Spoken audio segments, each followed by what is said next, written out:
Imagine living in a world where your mind no longer belongs to you, where every waking moment is fractured, scattered across 1,000 digital interruptions, where the ability to focus, once the very engine of human achievement, has been quietly stolen from you, piece by piece, until all that remains is a shallow, restless consciousness that skims the surface of everything but penetrates nothing. Think about that. Think about what happens to a civilization when its people lose the capacity for sustained attention.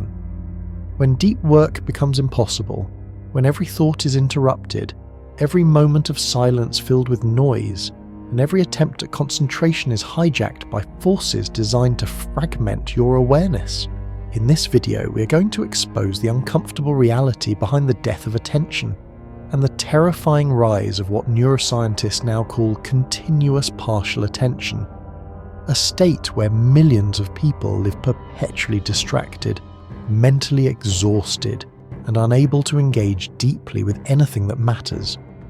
And at the end of this exploration, we will uncover the single most critical truth of all, one that could determine whether we reclaim our minds or surrender them forever to systems engineered to keep us scattered and powerless. But before we go further, take a moment to subscribe to the channel, leave your like, and share your thoughts in the comments. What you're about to discover may fundamentally alter how you understand your own mind and the invisible forces shaping it. Share this with those who still value depth over distraction and who believe that consciousness is something worth protecting. Let's begin with a truth that makes most people uncomfortable. You're not in control of your attention. And in today's world, that loss of control is not accidental. The modern landscape doesn't encourage focus, it systematically destroys it. From smartphones that ping every few minutes, to platforms that autoplay the next video before you finish processing the last one, our environment has been meticulously designed to fracture our concentration. And this isn't a side effect, it's the business model. The writer Nicholas Carr warned us about this over a decade ago in his book The Shallows. He explained how the internet was literally rewiring our brains, making us better at skimming and worse at focusing.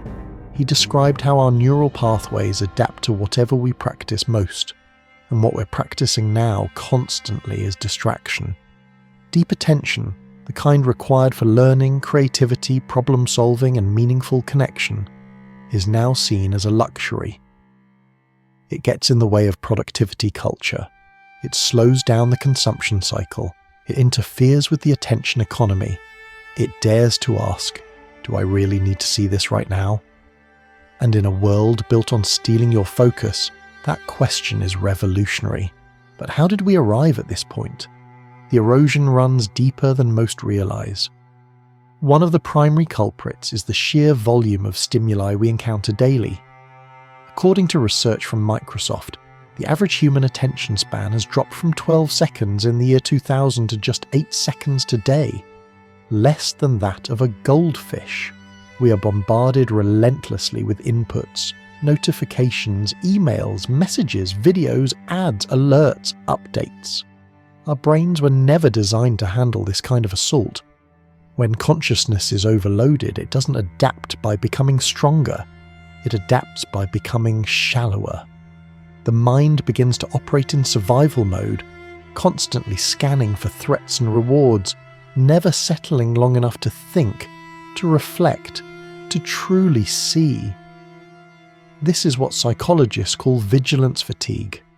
And while it's an evolutionary adaptation that once kept us alive, it's now being weaponized against us. Consider how often you've opened your phone without intending to. How many times you found yourself scrolling through content you don't even care about. That's not weakness, that's conditioning. Your attention has been hijacked by systems that understand your psychology better than you do. Another devastating factor is the disappearance of boredom. Neuroscientist Mary Helen Imordino-Yang has shown that boredom, those empty, unstimulated moments, is when the brain does some of its most important work. It's during these pauses that we consolidate memories, make connections, and engage in what's called default mode network activity, the neural state associated with creativity and self-reflection. But here's the problem. We no longer allow ourselves to be bored. The moment there's a gap, waiting in line, sitting on a train, lying in bed, we reach for our phones. We fill the silence with content, and in doing so, we rob ourselves of the very conditions that allow deep thought to emerge. Ask yourself, when was the last time you sat without any input for more than 5 minutes? When was the last time you simply existed without consuming? These moments, once commonplace, are vanishing. The philosopher Blaise Pascal wrote centuries ago, "All of humanity's problems stem from man's inability to sit quietly in a room alone." His concern wasn't about stillness for its own sake. It was about what happens when we lose the capacity for inward focus, for contemplation, for presence. In a world saturated with distraction, the rarest and most powerful act is simply to pay attention. But the challenge isn't just technological or environmental, it's also psychological. Focus is uncomfortable. It demands that we stay with difficulty, that we resist the urge to escape into something easier, something more stimulating. It requires us to tolerate uncertainty, to sit with complexity, and to delay gratification.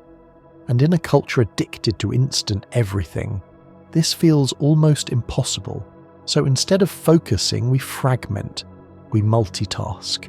We toggle between tabs and thoughts and conversations, convincing ourselves we're being efficient. But research from Stanford professor Clifford Nass revealed that chronic multitaskers are actually worse at everything. Worse at filtering information, worse at switching tasks, and worse at using their working memory. The illusion of productivity masks a deeper reality. We are becoming mentally weaker.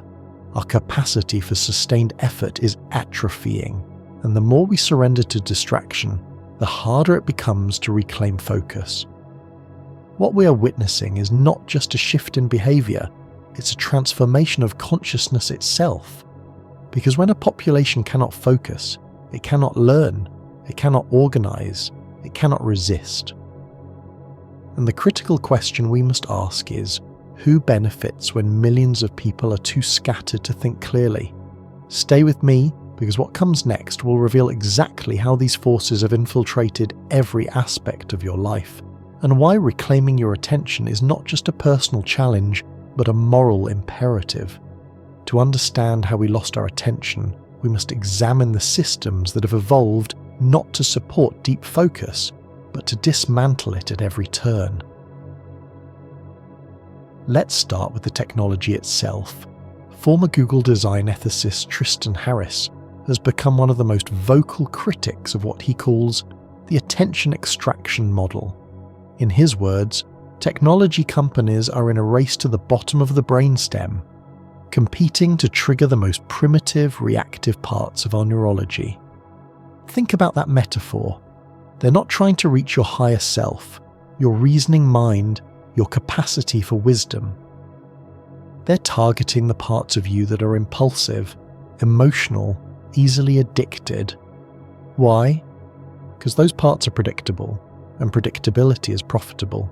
Every app on your phone has been engineered by teams of behavioral psychologists, neuroscientists, and data analysts whose sole purpose is to maximize engagement, a sanitized word for addiction. The infinite scroll, the pull to refresh mechanism, the autoplay feature, the red notification badge, these are not accidents. They are psychological triggers designed to keep you locked in. From childhood, we are now conditioned into patterns of constant stimulation. Children are handed tablets before they can speak. Teenagers measure their worth in likes and follows. Adults compulsively check email before getting out of bed. The result is a generation, multiple generations, whose baseline state is distraction. This pattern doesn't end with technology. It intensifies in every domain of life. In workplaces that demand availability around the clock. In social environments where being present means being on your phone together. Even in our private spaces where silence has been replaced by background noise, podcasts, music, streaming content running endlessly. But here's the deeper truth. Many people actively avoid focus because focus forces confrontation with what's real. The psychologist Carl Rogers understood this when he observed that most people are terrified of truly experiencing themselves. Because when you stop distracting yourself, when you sit in stillness, uncomfortable truths emerge. You notice the anxiety you've been numbing. You feel the dissatisfaction you've been avoiding. You confront the questions you've been running from. And for many, that is unbearable.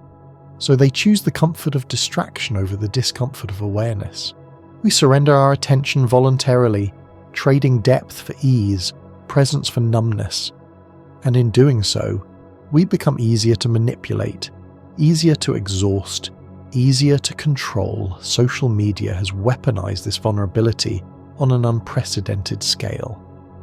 What began as tools for connection have become engines of fragmentation. Every platform optimizes for one thing, keeping you scrolling, not learning, not connecting, not growing, just scrolling. You're shown content that provokes strong emotion, outrage, envy, fear, desire, because emotion drives engagement. The algorithm doesn't care if you're happy or informed, it cares if you're hooked. And the result is a population that experiences reality not as it is, but as it's curated to keep them clicking. Media theorist Douglas Rushkoff describes this as present shock, a state where we're overwhelmed by the now, unable to plan, unable to reflect, unable to see. Beyond the immediate stimulus, we become reactive rather than proactive. We live in a perpetual state of crisis mode, where everything feels urgent, but nothing feels meaningful. So where do we begin to reclaim what's been lost? We start by asking questions that cut through the noise, questions that demand honest answers, not comfortable ones. When was the last time you completed something without checking your phone? How often do you choose difficulty over distraction? What would happen if you spent an entire day without any digital input? How much of your identity is built on consuming versus creating? These are not easy questions, but they are necessary. Because the antidote to the death of attention is not just discipline, it is awareness. Awareness of what you've lost, awareness of what's stealing it, and awareness that reclaiming it is possible. The Stoic philosopher Seneca wrote nearly 2,000 years ago, "It is not that we have a short time to live, but that we waste a lot of it." He was speaking about attention before the concept even existed. He understood that how we direct our awareness determines the quality and meaning of our lives. And yet today, awareness itself is endangered. Focus is rare. Presence is radical. The ability to sit with one thing fully without splitting your consciousness across multiple streams, this is becoming a superpower. The irony is that the most attentive people are often the quietest, the most overlooked. They are not shouting on social media. They are not chasing trends. They are reading, creating, thinking, building. They know that depth cannot be achieved in fragments. But this path is not rewarded by the culture. It is often punished. Choosing focus means opting out of the distraction economy. It means missing the viral moments. It means being unavailable, and that for many feels like social death. But let us be clear, the forces fragmenting your attention are not neutral. They're economic, they're ideological, they're infrastructural. They are the tech companies that profit from your screen time, the marketers who need your impulses, the systems that depend on your compliance through exhaustion. But when you reclaim your attention, everything shifts. You become harder to manipulate.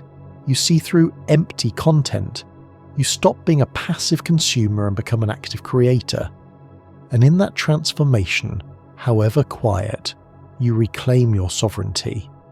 A sovereignty that has burned throughout history in artists, inventors, contemplatives, and builders who understood that the quality of attention determines the quality of life. So the question now is, will you reclaim yours? Stay with me, because in the next segment, we will dive into the neuroscience of attention itself. you'll discover why even the most disciplined minds struggle in this environment, and how your brain can be trained to resist the pull of distraction. We're only beginning. The most crucial insight is still ahead. To truly grasp the magnitude of this crisis, we must understand what happens inside the brain when attention is chronically fragmented. Despite our belief in our own control, the truth is that attention is not just a skill. It's a physiological process shaped by neural pathways, chemical signals, and environmental conditioning. And right now, those pathways are being hijacked. In his research on attention and productivity, neuroscientist Adam Ghazali explains that the human brain has a limited capacity for executive function. The cognitive resources required for focus, decision-making, and self-control. Every time you switch tasks, every time you respond to a notification, you deplete that capacity. It's called switching cost, and it's far more expensive than most people realize. The fast-twitch attention we practice online, jumping from post to post, tab to tab, trains the brain to expect constant novelty. Over time, this rewires the prefrontal cortex, the region responsible for sustained attention. The result is what neuropsychologists call attentional dysregulation, the inability to voluntarily direct focus where you want it. In other words, your brain begins to crave distraction. It becomes addicted to the dopamine hits that come from new stimuli, and when you try to focus on something demanding, reading a book, solving a problem, having a deep conversation, your brain resists. It feels uncomfortable. It demands relief. This is not weakness. This is neurology. But it becomes a crisis when we're unaware of it. Another key factor is what psychologist Mihaly Csikszentmihalyi calls flow, the state of complete immersion where time disappears and performance peaks. Flow requires uninterrupted focus for at least 15 to 20 minutes before it can emerge. But in an environment of constant interruption, flow becomes nearly impossible. Think about your own experience. How often do you get 20 uninterrupted minutes? How often do you protect that kind of space? If you're honest, probably rarely. And without flow, work becomes draining rather than energizing. Creativity stagnates, meaning evaporates. The tragedy is that flow is one of the most fulfilling states a human can experience, yet we've structured our lives to make it inaccessible. Then there's the issue of decision fatigue. Every time you're interrupted, you face micro-decisions: respond or ignore, click or scroll, check or wait. These seem trivial, but they accumulate. By the end of the day, your cognitive resources are depleted, leaving you mentally exhausted even if you've accomplished nothing of substance. This explains why so many people feel drained despite doing little. It's not the work, it's the constant toggling, the perpetual reactivity, the absence of rest for the mind. Psychologist Gloria Mark found that after being interrupted, it takes an average of 23 minutes to fully return to the original task. 23 minutes. And yet most people are interrupted every few minutes. The math is devastating. We are living in a state of perpetual cognitive debt, never fully present, never fully resting, always somewhere in between. But let's go deeper. Why do so many intelligent, motivated people still fail to protect their attention? Because the pull of distraction is not just external, it's internal. We're driven by what psychologists call internal triggers: boredom, loneliness, anxiety, uncertainty. When these feelings arise, the instinct is to escape. And in a world with infinite escape routes, we do. We scroll, we check, we consume, not because we want to, but because we've been conditioned to soothe discomfort with stimulation. This is the real battlefield, not your phone, but your relationship with discomfort.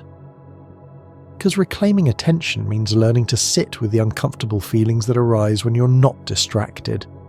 It means tolerating boredom, facing anxiety, and accepting that growth happens in the gap between stimulus and response. Philosopher and psychologist Viktor Frankl said, "Between stimulus and response there is a space. In that space is our power to choose our response. In our response lies our growth and our freedom.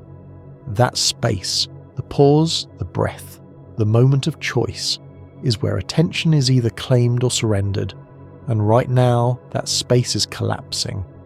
One powerful practice for reclaiming it is what neuroscientists call attention training. Deliberately practicing sustained focus on a single object, thought, or task. This can be meditation, deep reading, or any activity that demands prolonged concentration. Over time, this strengthens the prefrontal cortex and rebuilds your capacity for voluntary attention. Another is the practice of attention hygiene, treating your focus like a limited resource that must be protected. This means setting boundaries around notifications, creating distraction-free environments, and scheduling blocks of uninterrupted time. But perhaps most importantly, it requires a shift in identity. You must decide that you are someone who focuses deeply, not someone who tries to focus, not someone who wishes they could focus, but someone who does. That identity shift changes everything. The philosopher Epictetus taught that we don't control external events, but we do control our responses. In the attention economy, this means recognizing that while you cannot eliminate distraction entirely, you can choose how you engage with it. And that choice, made consistently, becomes a way of life. In a culture that glorifies busyness and equates distraction with importance, the act of focusing deeply is rebellion. It's a refusal to be colonized. It's a declaration that your consciousness belongs to you, not to the algorithm, not to the notification, not to the culture of noise. This is what the world needs now more than ever. Not faster thinkers, not more productive workers, but deeper minds. Minds that can hold complexity. Minds that can resist manipulation. Minds that can create rather than merely consume. If you want to change your life, start by changing what you pay attention to. Not because it's trendy, not because it's easy, but because it's the foundation of everything that matters. The death of attention is not inevitable. It's a choice we make every moment. And every moment you choose presence over distraction, depth over shallowness, you push back against the tide. So as we approach the final truth, remember this. You are not your distractions. You are not your impulses. You are the awareness that can observe them, question them, and choose differently. In the final part of this journey, we will reveal why attention is not just a cognitive skill, but a spiritual practice, and what you must do to protect it in a world designed to steal it. What you're about to learn could redefine not just how you work, but how you live. Stick with me.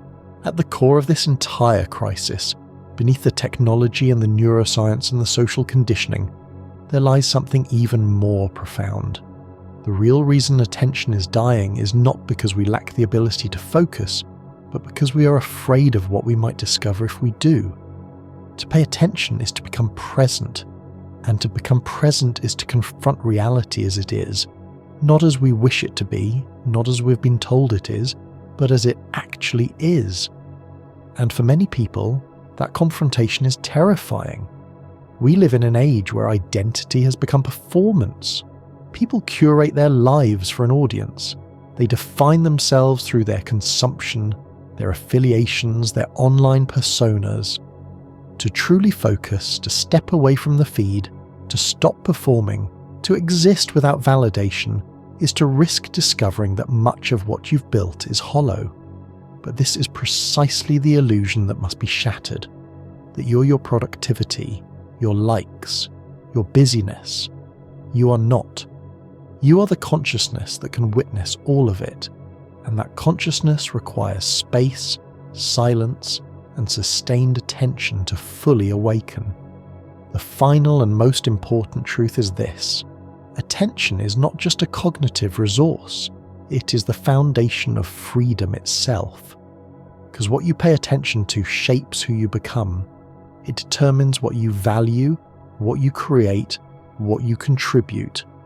When your attention is scattered, your life becomes scattered. When your attention is owned by others, your life is not your own. But when you reclaim your attention, you reclaim your agency, your purpose, your power. The philosopher Simone Weil wrote, "Attention is the rarest and purest form of generosity." She understood that to truly see another person, to truly understand an idea, to truly create something meaningful, you must give your full attention. And that act of giving, of choosing to be fully present, is sacred. But facing this truth requires more than technique. It requires a fundamental shift in how you see yourself and your place in the world. Critical attention, the kind that allows you to discern truth from noise, meaning from distraction, is an act of resistance. It resists the algorithm. It resists the culture of perpetual stimulation. It resists the idea that your worth is measured in output, engagement, or busyness. As philosopher Martin Heidegger warned, we live in an age of enframing, where everything, including ourselves, is viewed as a resource to be optimized. Attention becomes something to be monetized. Time becomes something to be filled. Silence becomes something to be feared. And yet it is in silence that wisdom emerges. It is in stillness that clarity forms. It is in sustained attention that we touch something deeper than thought, a presence, an awareness, a groundedness that cannot be fragmented. This is your invitation, not just to focus, but to awaken, to stop living as a reactor and start becoming a creator, to stop allowing your consciousness to be rented out to the highest bidder and reclaim it as your own, because no app, no system, no authority will do this for you. The responsibility is entirely yours, and when you accept that responsibility, something extraordinary happens. You begin to see with clarity.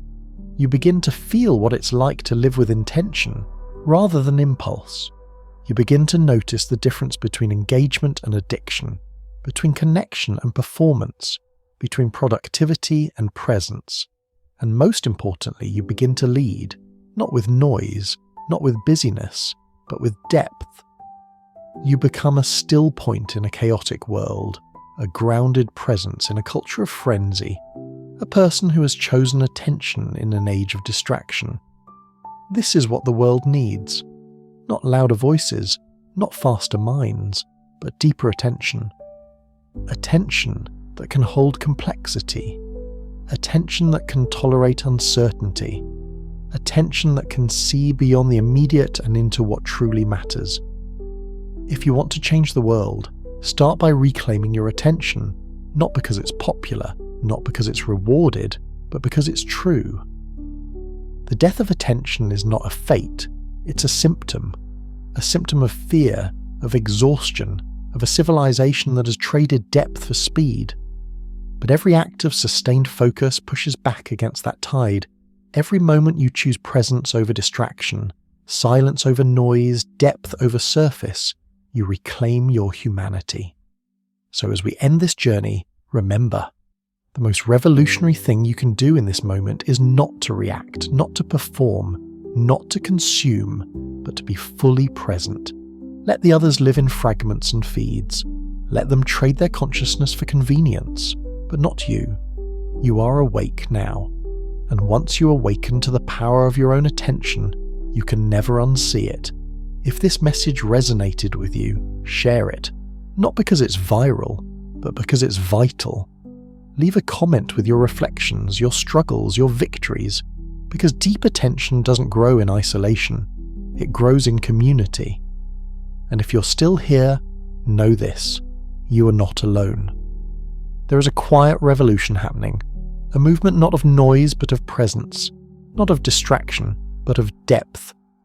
And it begins every time one person chooses to pay attention. Let that person be you. Stay present, stay grounded, and above all, keep focusing. And as always, thanks for watching. I hope to see you on the next video. We'll continue to dive even deeper